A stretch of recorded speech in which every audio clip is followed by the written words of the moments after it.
Nous prévoyons l'adoption d'incitations fiscales pour les entreprises qui décident d'investir dans le pays. Un objectif clair, annoncé par le président angolais João Lourenço lors de sa première élocution face au Parlement. Deuxième pays pétrolier d'Afrique subsaharienne, l'Angola subit de plein fouet la chute prolongée des cours du baril de brut depuis 2014. Disposant jusqu'à présent d'une économie peu diversifiée, le pays peine à se relever.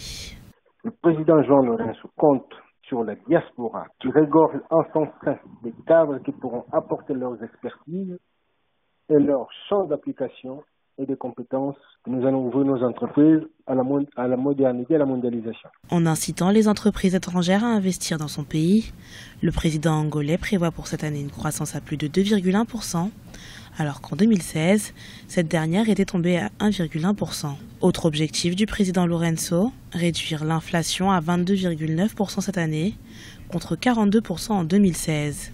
Des objectifs ambitieux, mais difficilement réalisables. C'est une croissance qu'il a donnée à partir des chiffres nationaux. Cette croissance qu'il annonce est beaucoup trop importante.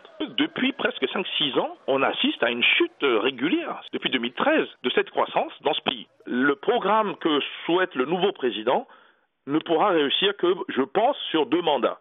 Parce que sur un mandat, 5 ans ou 6 ans ou 7 ans, ce sera beaucoup trop juste. Quant au FMI, il se montre lui aussi pessimiste à l'égard de l'Angola, anciennement considéré comme un miracle économique. Selon l'organisme international, la croissance du pays ne devrait pas dépasser les 1,5%.